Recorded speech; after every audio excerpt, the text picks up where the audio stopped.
Fui convidado para um casamento e foi muito curioso porque eu chego ao casamento, não é? Muçulmano, árabe, com os rituais todos deles? Sim, mas era uma coisa muito, muito normal. Até foi num hotel, só que eram só homens. E não era um casamento, não era um casamento homossexual, não. E eu perguntei, então, mas e a noiva? Família da noiva, não? Não. Ou seja, a festa do noivo é hoje, só com os homens, separada. e a festa da noiva é amanhã, só com as mulheres.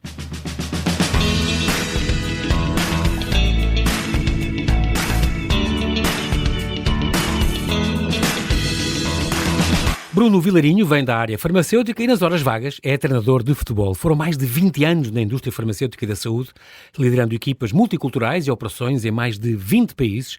Conhece mais de 50. Viveu em Espanha, na Grécia, na Alemanha, na Suíça e na Argélia. Como é trabalhar e jogar com as políticas diferentes para a Suíça e para a Costa do Marfim, por exemplo, liderando equipas na Alemanha ou no Norte da África. Ou definir preços de medicamentos para Barcelona e também para Marrocos, alimentar a confiança em todos estes públicos. Olá Bruno, e bem-ajas por ter aceitado este meu convite. Bem-vindo à Rádio Observador. Boa noite, muito obrigado pelo convite. É um grande prazer estar aqui. E à tua irmã, o Deves, porque a tua irmã disse: o meu irmão tem uma carreira muito curiosa e o João Paulo devia... Portanto, aqui fica aqui um beijinho especial à Fernanda, porque de facto... Um beijinho para ela também, porque exatamente, ela é muito proativa. Faz acontecer. Então pronto, os irmãos herdaram essa mesma coisa. Além do tu és pai, tens uma carreira que nunca mais acaba, e esta miúda Inês tem que 13 anos. Tem 13. É os olhos da minha vida, são os olhos da minha vida. Tudo para ela, tudo para ela. É um bebê. Olha, ela já viaja contigo, quando vais àquelas viagens incríveis? Não, fizemos uma quando fomos de carro de Berlim até à Suíça. Teve na Argélia também, fomos visitar a Argélia. E pronto, mas foi ao Canadá também, fazer o Halloween, já foi umas coisinhas. E que Halloween, já lá vamos. Tu querias ser médico quando eras pequenino? Queria. Foste para a área de farmacêuticas, então não é muito diferente, mas também é dentro da área da saúde, tu querias isto. Dentro da área da saúde, sim, eu inicialmente, quando era pequenino, aqueles sonhos de bebê, queria ser médico, depois acabei por não ter notas, foi por pouco, mas não deu para entrar. Sim, e farmácia acabava por ter várias coisas que eu gostava, tanto esta parte da componente da saúde, da humana, a parte da biologia, a parte da química. Que também gostavas. Que também gostava. Acabou por enquadrar bem. Falaste nesta coisa das médias e tens um bocado de razão nisso. É preciso uma média completamente anormal, de alta, para entrar nisto, e muitas vezes entram uns marrões que sabem da matéria de cor e têm média de 20, mas depois não são bons médicos. Isso acontece muito, Bruno. Pessoas que não têm essa vocação. E tu tinhas, se entrasses... Eu acho que tinha, mas se falar com as pessoas do meu entorno, com a minha mulher, com os meus pais, eles vão dizer que se calhar não tinha. Mas eu acho que sim. É porque eu lembro do Fernando Nobre, da AMI, o Fernando Nobre, médico, tem aliás duas especialidades, é urologista e não sei se é medicina geral, qualquer coisa, que me dizia que tirou em Louvain, em Bélgica, na Bélgica, na Universidade Católica, medicina, e dizia ele, e aqui o sistema é um bocadinho diferente, nós entramos, basta ter 14 para entrar, e quem entra, há vagas e tal, e depois ficamos ao fim de um ano, então tem um júri, porque já tem anatomia, já falam com doentes, ao fim de um ano já tem uma série de cadeiras que depois vêm e são avaliados por um júri que diz sim, tu tens jeito, podes seguir, ou então tu não, tens de fazer um esforço, não é muito para ti esta área, e vêm operações e assim, portanto isto já separa um bocadinho as águas, não é? Mas é bom entrarem com uma média, não se calhar tão alta, não tão marrões, mas que depois, até porque a gente hoje em dia já faria sentido artificial e a gente aprende tudo no computador, não é? A componente logística para se ter esse tipo de sistema teria de ser muito maior, ou seja, se nós temos hoje a quantidade de candidatos que temos para as faculdades de medicina e as limitações que temos para o número de pessoas que podemos absorver, para um primeiro ano, um ano zero, absorver toda essa gente numa faculdade de medicina. Não digo toda essa gente, mas a seleção não seria tanto pela média. De 9,2 já entras. E o coitado do outro teve 17 e não conseguiu entrar e era se calhar um médico excepcional. Eu acho que este sistema devia ser... Mas antigamente havia também a parte das entrevistas. Só que depois a parte das entrevistas, depois também havia aquela parte das cunhas, entre o filho deste e o filho do outro. Exatamente. Muito bem, ciências farmacêuticas então, aqui na Universidade de Lisboa, onde tiveste aqui no meio um Erasmus em Patras. Em Patras, na Grécia. Já foi no fim. Na minha altura os Erasmus ainda não eram tão propalados como são hoje.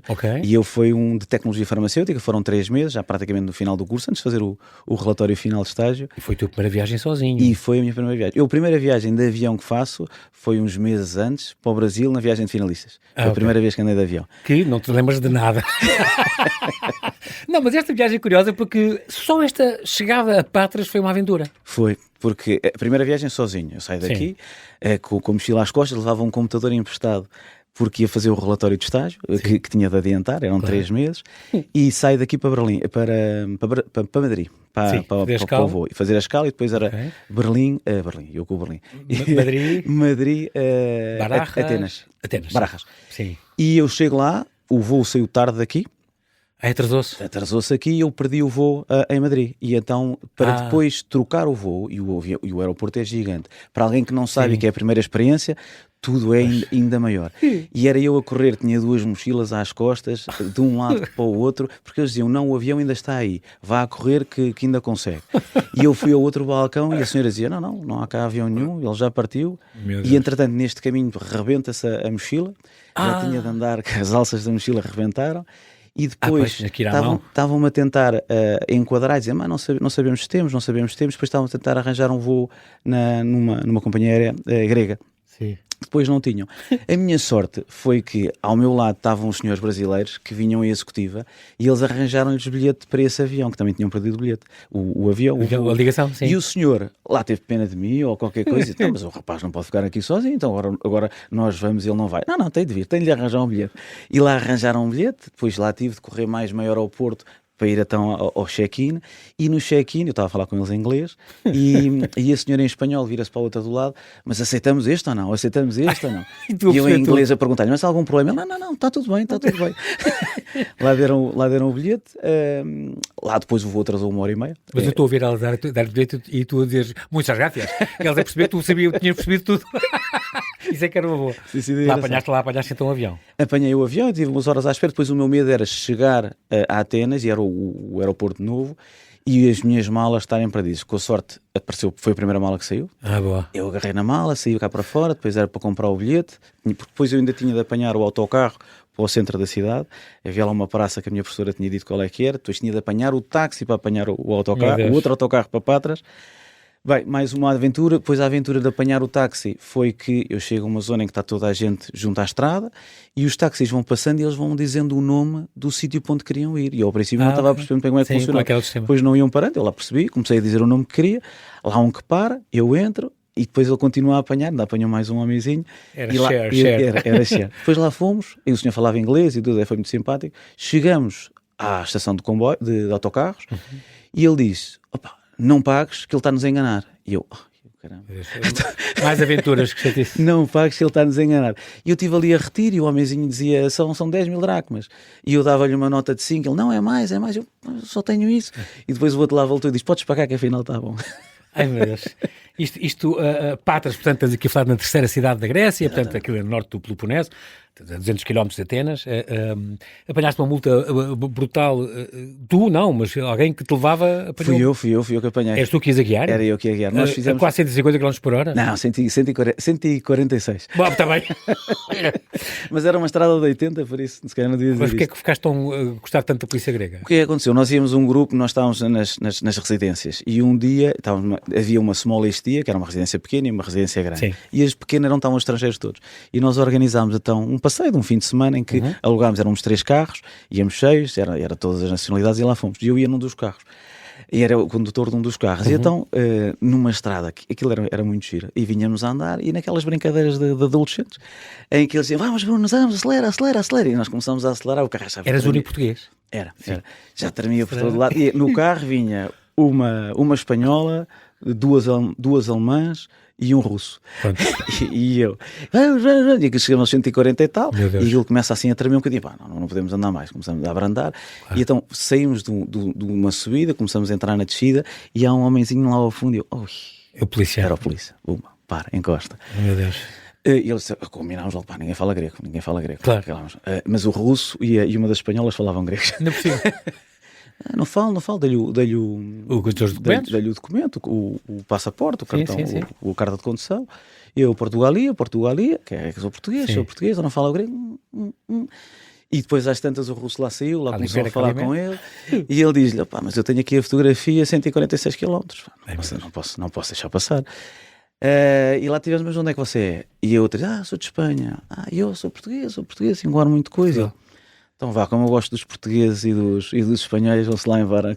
Que sorte! E depois o que é que eles fizeram? Quando eu cheguei à residência, meteram-me um papelinho no quarto, à porta do quarto, sim, com os 146, e ia dizer assim, I love Greek Police. E a partir daí sempre falávamos da polícia, dizia, I love Greek Police. Ninguém pode dizer mal da polícia grega. Depois das tuas aulas, deste curso, tiraste também um mestrado, aliás, há menos tempo, em gestão de negócios no ISCTE, portanto, é importante, tu és também um grande gestor.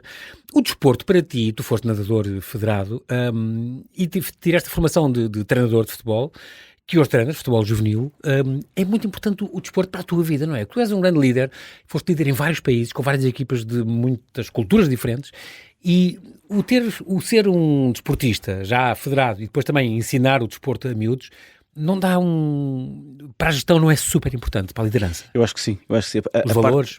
Exatamente, a parte dos valores, a parte da perseverança e o que nós, se queremos fazer alguma coisa no desporto, tem de haver alguma dedicação, tem de haver a forma como o fazemos, a forma como trabalhamos e passar esses valores, e acabo por entrar nesta parte do mundo do treino do futebol. Exato. A passagem destes valores para os miúdos e a forma como nós podemos moldar crianças, porque eu estou no farto do futebol juvenil, acho que é super gratificante. E depois o espírito de equipa, tudo o que traz, não é? O persistir, o sofrer golos, a frustração e depois marcar as partes boas e más que isso tem. Eu acho que é um ensaio ótimo para a vida profissional. E precisamente também meto um bocadinho nisto para fazer esta correlação com a parte do negócio. Ou seja, nós lidamos equipas profissionais num ambiente profissional em que existem determinadas regras e há uma hierarquia institucional e apanhar os miúdos mais novos, estas novas gerações, sim, neste ambiente do desporto também, que existe muita brincadeira e obviamente para eles se divertirem também.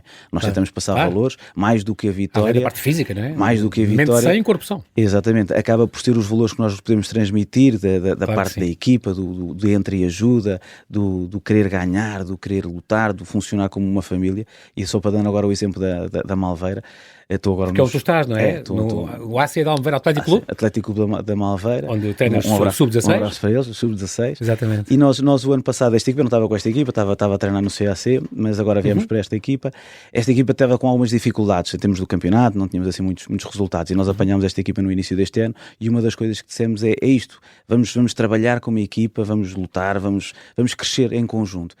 E felizmente temos 5 jogos, temos 4 vitórias e um empate, parabéns. Fruto do trabalho deles, e é interessante ver do início da época até agora a união que se criou, como se sente o balneário, a palavra família, e que se usa muito, e vê-los engaged com a equipa, com o querer ganhar, com o querer evoluir, acho que é extraordinário. Isso, a pouco e pouco, é muito gratificante. É super gratificante. Muito bem. E outra coisa estava a pensar na sorte, que é uma frase que te atravessa. A sorte é uma atitude, não é? Luck, como diz em inglês, luck is an attitude.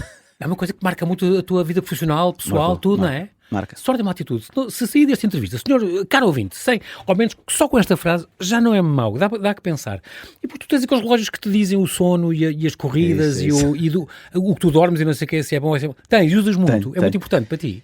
Não é muito um gadget que tu gostas muito. É um gadget interessante. Gosto de ver. Eu, como faço natação também, gosto de ver ali os metros. Continuo a fazer. Faço natação 3 vezes por semana. Mas o relógio vai contigo na natação? Sempre. Acabo por andar o relógio sempre o dia todo, a noite toda. Às vezes é um bocado desconfortável, mas principalmente com o fato e com as camisas mais apertadas. Mas diz-te depois o teu sono foi bom, foi mau? Exatamente. Foi agitado? Ainda hoje estive a acordar às 5 da manhã para preparar uma reunião que ia ter de manhã. E ele disse-me que o sono... Tive às 5 da manhã para preparar uma grande entrevista que ia ter agora.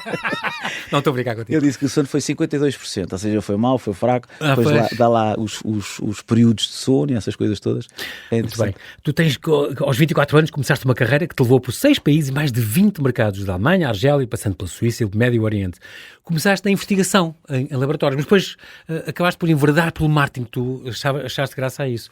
Na investigação clínica, estiveste nestes Janssen Cilag, em Barcelona, em Lisboa e em Barcelona também, o MediSearch International, por exemplo, o MSI e o Bristol Myers Squibb. Isto são laboratórios onde tu investigavas medicamentos inovadores, desenvolvimento de novos fármacos, fazias isto? Ou seja, eu estava na área dos ensaios clínicos. Nós, enquanto companhia farmacêutica, dentro da área do Departamento Médico dos Ensaios Clínicos, temos há várias fases dos ensaios clínicos. É a fase 3, não é? Sim, eu trabalhei com fase 2 e fase 3. Existem quatro fases. Diz lá, explica lá. A primeira fase é a avaliação da segurança, em que fazemos com pessoas saudáveis, também com determinado tipo de medicamentos, também tem de se fazer com doentes, mas normalmente é a parte da segurança.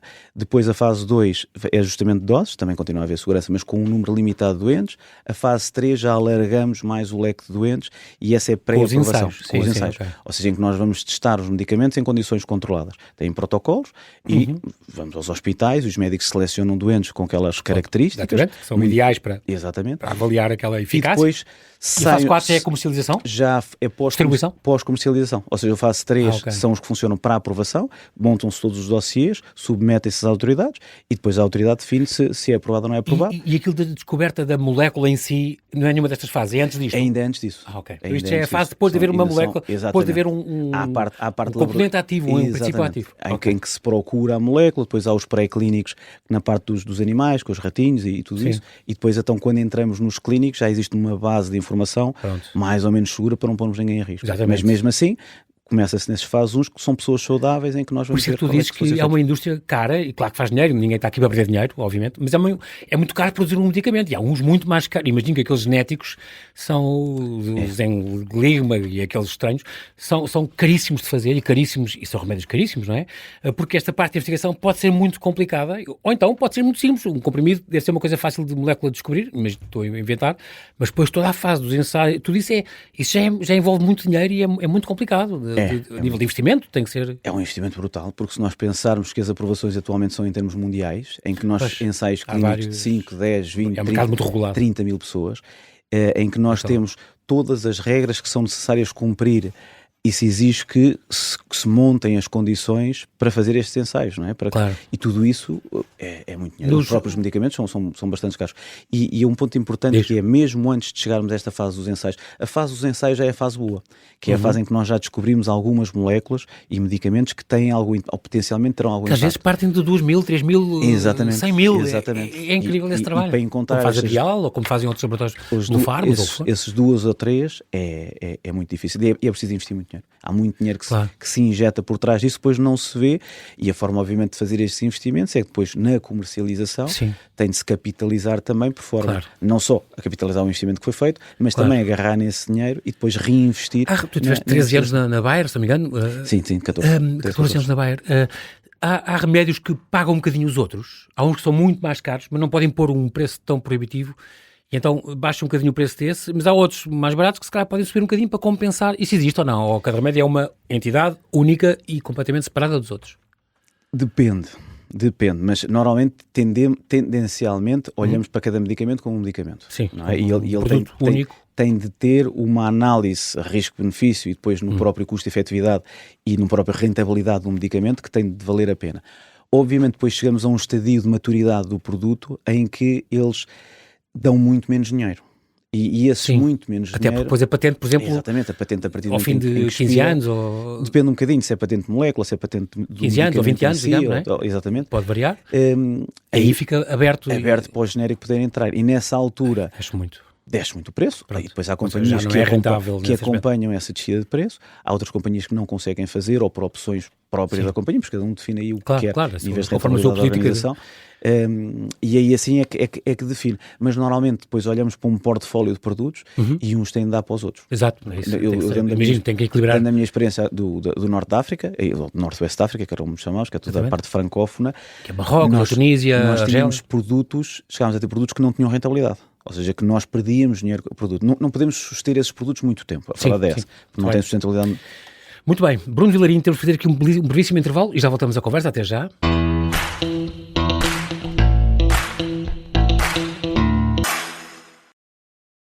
Claro que estas iniciações implicavam que houvesse uma relação sexual com ele, mas ele não me disse isso. Esta é a história de como dezenas de portuguesas se tornaram seguidoras de uma seita controlada por um guru manipulador. Recrutadas numa escola de yoga em Lisboa, muitas acabam em casas de massagens eróticas ou a serem filmadas em cenas de sexo e orgias. O que é que eu estava a fazer? O que é que eu estava ali a fazer? Os Segredos da Seita do Yoga. É uma série para ouvir em 6 episódios que faz parte dos Podcast Plus do Observador. É narrada por mim, Daniela Roy, com banda sonora original de Benjamin. As piores coisas que acontecem neste mundo começam com um segredo. As piores. Estreia na próxima terça-feira. Os Podcast Plus do Observador têm o apoio da Kia.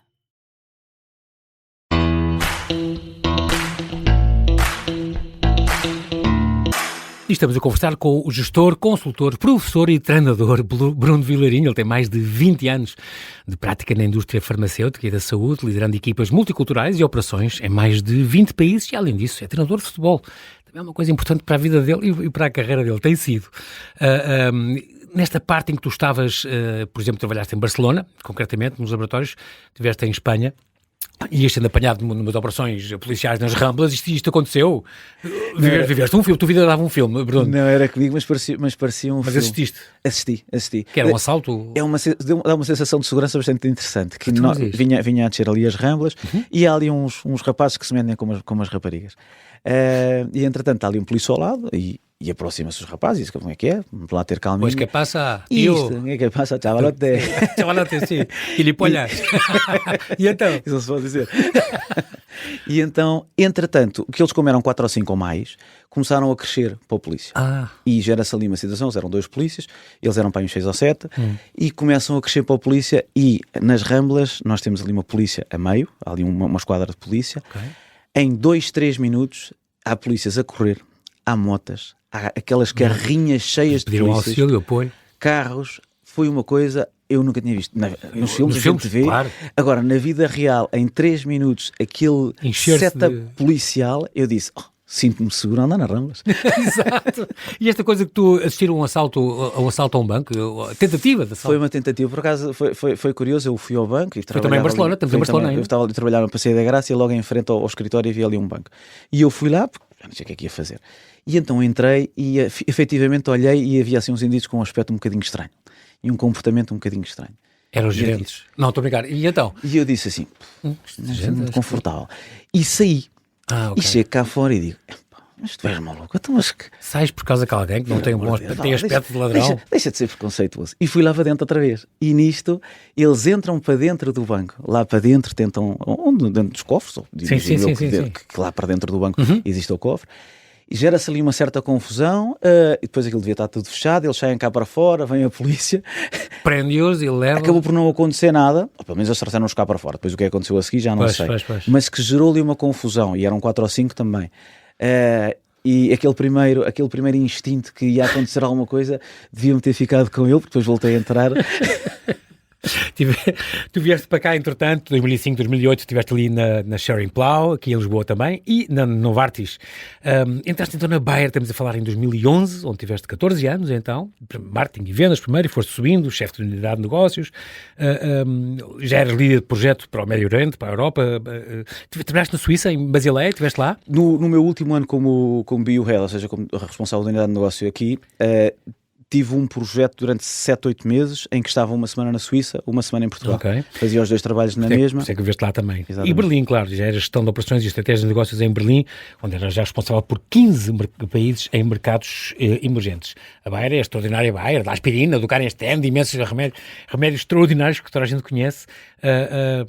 Aqui na Alemanha eles são de facto a trabalhar, não tem nada a ver com o resto das equipas no mundo, talvez na Suíça seja parecido, o resto das equipas são todos muito pontuais e todos muito organizados. Aprendeste muito a competência e o compromisso. Lá está, são mais organizados, mas também são essa forma, portanto, corresponde ao que a gente tem corresponde à verdade, mas também são menos flexíveis. A verdade é, essa flexibilidade que nós temos aqui, eles não têm lá. Se o processo diz que é para ir por ali, então é para ir por ali. Doa quem doer. Não tem a coisa do desenrasca, portanto. Não tem tanto. Eu tenho 2 histórias sobre isso. Comprei uns móveis no IKEA para meter em casa e então... Fui eu entregar a casa. E foram entregar a casa, porque eram móveis grandes. Era até uma mesa grande, assim como era umas grandes dimensões. Sim. E quando... querias dar grandes jantares, já percebi. A sala que era grande e tinha de ocupar com uma mesa. Sim. E então o que é que acontece? Chegaram lá os senhores, eu não sabia que era preciso avisar ali a câmara para guardar uns lugares para a carrinha parar. Sim. E eles punham lá umas sinaléticas em que não se podia estacionar naquele dia de X a X. Porque eu fazia uma entrega de um modo. Exatamente. Então chegam os senhores com a carrinha E não podem parar na rua? E diz, não, a gente não lhe pode entregar isto. E eu, mas porquê? Então, mas agora não temos aqui lugar. Então, mas isto são umas tábuas, é só as tábuas, você mete-me isto. A mesa estava desmontada? Sim, estava tudo desmontado. É só meter-me ali aquilo no hall de entrada e está tudo bem. Ele diz, não podemos. E eu, como não podem? Não podemos, as regras dizem que não. E eu disse, então homem, ponha-me isto aqui no chão. Ponha-me aqui, estava a chover e tudo. Ponha aqui no chão que eu arranjo uma maneira de pôr. Como eles eram turcos, a coisa funcionou e foram lá para casa e foram simpáticos. Mas se fosse alemães, não mas é esta, às vezes... falta de flexibilidade. Também temos outra. Eles não atravessam a rua se está... Se fica toda a gente. E não há carro nenhum a andar. Mas está encarnado no homenzinho a andar. Aliás, semáforo que foi inventado em Berlim, como sabes, o homem verde ou o homem encarnado. Mas não atravessam.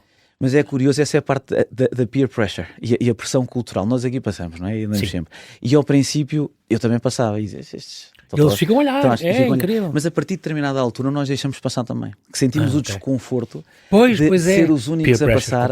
E a pessoa acaba por ficar ali e diz... Deixa ficar. Não podes chamar todos os nomes a mim e à minha mãe, só porque eu estou com pressa e não vem ninguém. Exatamente. Qual é a outra coisa que te aconteceu lá? Nós tínhamos um alarme, o edifício... Estávamos no Covid. Estávamos no Covid. O edifício, a casa que nós estávamos, tinha uns tetos muito altos e tinha aqueles alarmes de incêndio. Sim. E há uma altura que aquilo começava a apitar porque era por causa da pilha. E foram lá rever porque era preciso trocar. Estava na altura de trocar as pilhas. Os alarmes de fogo. O senhor chega lá e olha para o teto, mete a escada, diz, não posso trocar isto. Não, mas não tenho problemas que eu tenho ali um escadote, era do senhorio, tenho ali um escadote e consegue lá chegar. Ele diz, não, eu só tenho permissão para ir a 2,5 metros. Como isto tem 2,65 metros. Por 15 centímetros? Não lhe posso mexer. Isso. Até a 2,5 metros de pé direito? Sim, e eu só posso trabalhar nisso, não tenho permissão para ir mais longe. Não é possível. Mas são 15 centímetros, então eu subo lá, diga-me, eu faço. Não, foi-se embora, teve de vir outro. Já tinha permissão. Já tinha permissão para ir aqueles 15 centímetros. É extraordinário. Foste 4 anos para 3 ou 4 anos para a Argélia mesmo? 3 anos. Porque tu ficaste diretor-geral dos 21 países francófonos em África e também, Argélia, Marrocos, Tunísia, que já falámos, e também na subsaariana, aqui também a parte em que ligas a Costa Marfim, ou Senegal, Camarões. Senegal, exatamente. Aqui é que há uma grande... Tiveste equipas... dos dois lados, não é?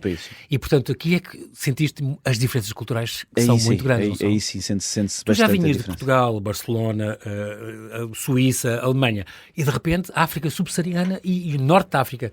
E de facto é muito diferente trabalhar com equipas. É bastante diferente. Tens que te adaptar muito. As diferenças culturais são muito importantes também. Eu digo isto muitas vezes que... eu sei que com 6 meses na Argélia equivaleram a 10 anos em Portugal, na mesma função. O desafio, o trabalho, o negócio, as pessoas, acho que nos põe temos de crescer forçosamente e temos de nos adaptar. E acho que o facto de terem posto um português... bem, eu acho. Eu gostava muito de ti. Eu também gostava muito. Recebeste os elogios muito bons no fim quando saíste desta missão. Disseram, deste-nos asas, libertaste-nos, ensinaste-nos e nós agora... Foi talvez os melhores elogios que me pudessem ter dado, foi que os ajudei também a desenvolver e a progredir o negócio. A dar autonomia. E a autonomia deles e o crescimento deles. Porque tu tens essas ideias boas da liderança, dar ferramentas e ajudá-los a crescer por eles. Quando nós chegamos a determinado ponto numa organização, o impacto que nós temos no negócio verdadeiramente é muito diminuto. Podemos influenciar a visão, estabelecer, mas verdadeiramente quem faz o negócio são as pessoas que estão no terreno, são as pessoas que interagem com o cliente, que interagem, no nosso caso, com os médicos, com os farmacêuticos. Não somos nós, diretores gerais, que estamos efetivamente a fazer esse negócio. O que nós podemos é influenciá-los, dar-lhes as armas e capacitá-los, e ajudá-los a capacitá-los para eles fazerem isso. E acho que esse empowerment, não é? Agora uma palavra também muito usada, e eles quererem agarrar esse empowerment e fazerem por eles, acho que isso é o melhor legado que nós, enquanto líderes, podemos deixar numa organização. O facto de sermos dispensáveis é o melhor exílio. É verdade, exatamente. Parece um contrassenso, mas não, mas é verdade. Eu percebo isso. Mas de facto, nesses países precisavam de mais de follow-up, precisavam mais que tu puxasses por eles.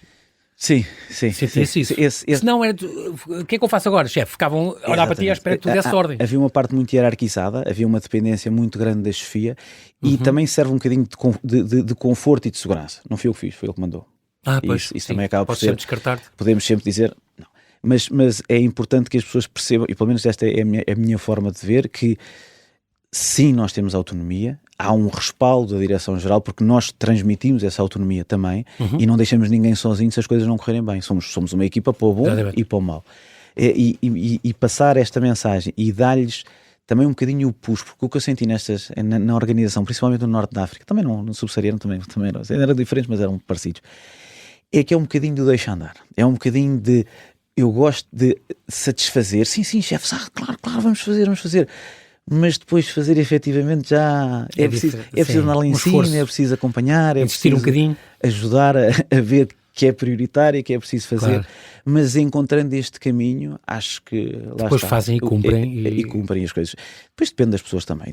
É como tudo. A importância da humildade cultural, tu disseste uma vez. É muito bonita esta frase. Como é que tu deste com...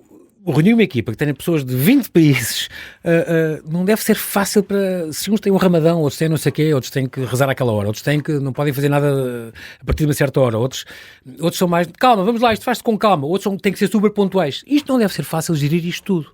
Uma humildade cultural é uma expressão muito curiosa que tu empregas. Temos de encontrar ali um ponto comum. Temos de encontrar um propósito comum e temos de também ser flexíveis. Se entramos aqui e isto é como eu quero, porque eu quero e porque eu mando...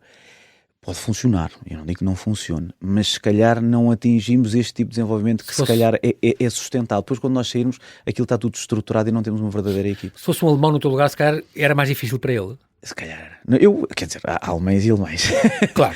mas mesmo em termos de algumas negociações que nós tivemos, em que eu funcionava ali um bocadinho de charneira, em que eu tinha os argelinos uma posição tipo de um lado, os alemães de uma posição completamente oposta, a dizer isso aí é um bazar, as negociações são como um bazar, isto não pode ser, isto tem de ser alemão. Não estamos num suco. Eu disse mais do que uma vez ao meu chefe que nós não podemos transformar a Argélia, ou Marrocos, ou Tunísia, ou a Costa do Marfim, numa Alemanha. Isso não é possível. Claro. Primeiro, nem é permitido. E depois, não é a forma mais certa de fazer um negócio. Claro. E a forma de chegar a estas pessoas temos balizas e temos, obviamente, a nossa forma de ver o negócio e da forma como temos de trabalhar, e há limites que não podemos passar, mas temos de ter flexibilidade para aceitar que naquele país se negocia de uma determinada forma. Exatamente. É preciso dar 3 ou 4 voltas, é preciso falar com 2 ou 3, ou com 4 ou 5, e fazer ali um mise en place que não pode ser às vezes sim, outras vezes mais ou menos. Sim, mas e depois na Argélia eu por acaso tenho a sorte de conhecer e adorei este país. Quando este país abrir completamente ao turismo, vai ser uma grande revelação para muita gente. Tem resorts romanos, lindos de morrer e muito bem conservados. É extraordinário. Estiveste lá num casamento, mas não era o teu. Não era o meu. Mas foste convidado para um casamento? Fui convidado para um casamento e foi muito curioso porque eu chego ao casamento, não é? Muçulmano, árabe, com os rituais todos deles? Sim, mas era uma coisa muito, muito normal. Até foi num hotel, só que eram só homens. E não era um casamento, não era um casamento homossexual, não. E eu perguntei, então, mas e a noiva? Família da noiva, não? Não. Ou seja, a festa do noivo é hoje, só com os homens, e a festa da noiva é amanhã, só com as mulheres. E eu, mas assim eu não conheço a noiva. Não, vais ter que conhecer no outro dia. Olha que estranho. E eu fiquei, para mim foi uma novidade. Andaste em Gardaia, onde as mulheres então usam aqueles mantos brancos, não é? Sim, é uma das poucas cidades ainda da Argélia que está mais... Isto é mais profunda, a Argélia é profunda. É mais no Sahara. Fica ali mesmo à entrada do deserto. E elas lá está, as mulheres têm um manto branco e consoante se estão casadas, se não estão casadas, se têm idades e tudo isso, podem... estar mais abertas ou menos, ou seja, como é que eu ia dizer, mais visualmente mais disponíveis ou não. E então se ela estiver casada, estão com o manto branco e só estão um olho aberto. Só se vê um olho. Só se vê um olho. E se for solteira que tem mostra se ver, já pode mostrar os dois, já pode mostrar a cara e depois mesmo elas, são um X número de pessoas, estamos a falar de 6 a 7 pessoas, 6 a 7 homens, que as podem ver, que são os pais, os maridos, os irmãos, e depois mais ninguém pode ver. E acaba por ser Estranho? Diferente, um costume culturalmente diferente. Chegaste a apanhar uma tempestade de areia daquelas de filme? De filme, onde tu tapa e não vês nada e o teu jeep é fustigado pelo... Foi muito giro, mais ou menos. Depois teve um impacto no voo, em que nós fomos precisamente à entrada, nós depois íamos um bocadinho para dentro do deserto e os senhores, foi nesta viagem a Gardaia. E às tantas eles temos de ir embora porque vem aí o deserto. Vem uma tempestade de areia. E nós até parámos e via só ao fundo uma coisa, uma frente a ver. E nós até parámos para ver um bocadinho o deserto, que até aí estava a minha mulher e a minha filha também estava, a minha irmã também. E de repente levanta-se uma ventania, mas a areia batia com uma força. Aquilo era uma castiga mesmo. Verdade. Metemos dentro do jeep, aquilo foi bastante. Areia por todo o lado. Depois, quando chegamos, vamos para o hotel e depois no dia a seguir tínhamos o voo.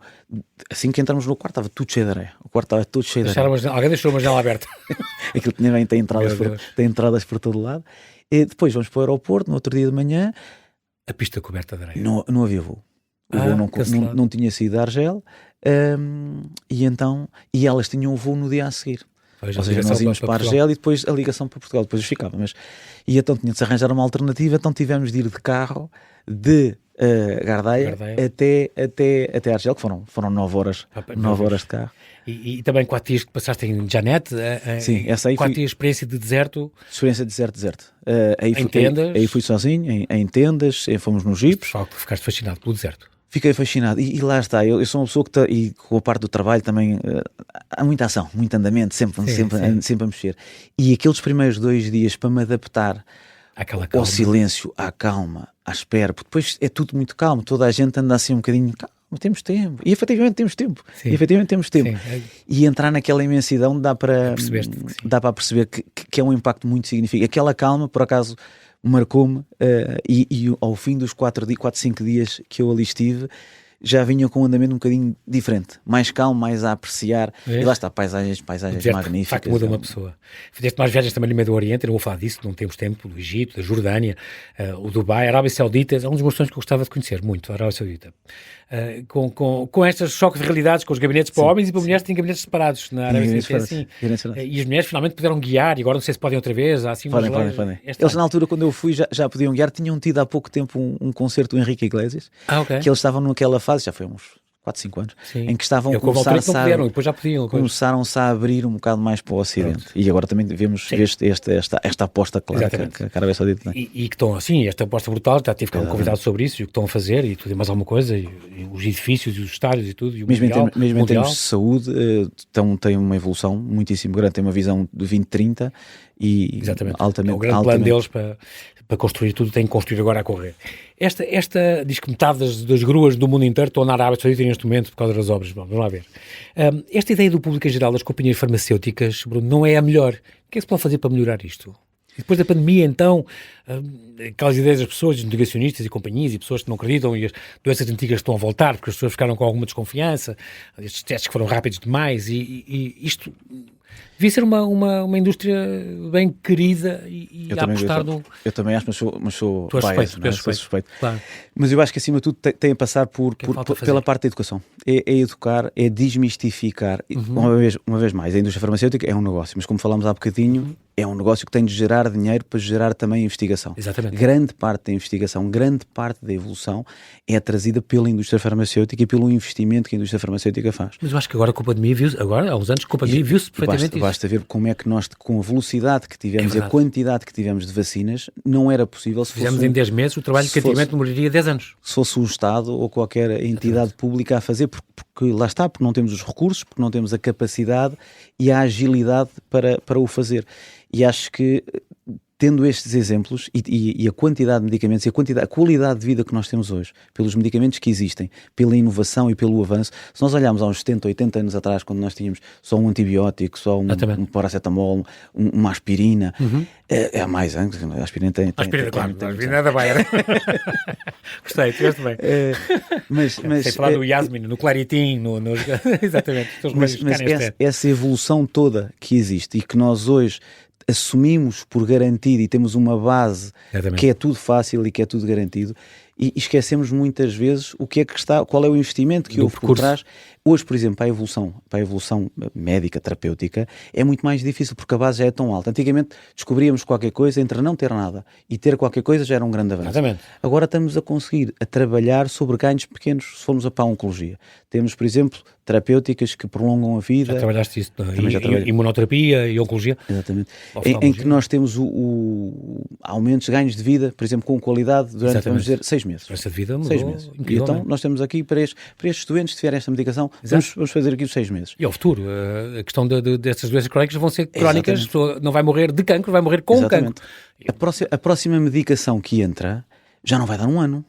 o salto já não vai ser assim tão quantitativo, tão grande. Sim. Vai ser um salto se calhar para os 7, se calhar para os 8, se calhar para os 9, e depois vamos perguntar, mas vale a pena gastar mais dinheiro para ter mais um mês? Mas é que este mês, depois do próximo indicação, mais outro mês. Exatamente, e tudo conta. E é isso que é importante as pessoas também perceberem, que isto é uma evolução constante e é acumulativa. Sim. E não é só aguda, vamos acumulando ganhos. Tu sentes que nos Estados Unidos, por exemplo, com esta administração, cortou-se muito o investimento, fala-se disso, na investigação, não sei o quê, e sentes isso? Isso vai-se ressentir? Com o Trump nos Estados Unidos? Sim. Eu acho que o Trump nos Estados Unidos... Sentimos que há muitos laboratórios que fecharam e que foram despedidos, interromperam a investigação. Pode fazer ali uma revolução em termos de preço. Ou seja, porque o preço é controlado de uma forma diferente do que é controlado na Europa e noutros Estados Unidos. Nos Estados Unidos. Nos Estados Unidos é mais liberdade. Sim, eles podem, por exemplo, aceder diretamente aos pacientes. Exatamente. E cá não, é proibido. Exatamente. Tem que ser pelos médicos e delegados. Também depende da medicação, mas a maior parte delas, a prescrição não tem promoção aos doentes. Lá é possível fazer essa promoção. E lá também o estabelecimento de preço é um bocadinho mais livre. Ou seja, não é tão limitativo. Nós temos medicamentos lá que, por exemplo, podem custar 1.000, 2.000, 3.000 euros, e cá com negociações e tudo isso vem para os 300 e 400. Okay. O que é que acontece agora? É que com o Trump, uma das coisas que ele está a tentar também implementar é esta pressão sobre os preços, e isso sim vai afetar, na minha ótica, ou pode ter um impacto significativo depois na rentabilidade e no próprio volume de negócio que as companhias têm, e da inversão e da recapitalização que podem vir a ter. Engraçado toda esta tua experiência, Bruno. É muito curioso isto que nos trazes. Gostei muito desta coisa que li sobre ti, que no deserto africano aprendi a calma, no terreno a resiliência. Na Alemanha aprendi a disciplina e a preparação. No Médio Oriente a diversidade e a velocidade. E em Portugal reencontraste o equilíbrio, o propósito e a comunidade. Muito bonito isto. E é importante, como um caráter, o teu também se foi moldando com esta passagem pelo mundo inteiro.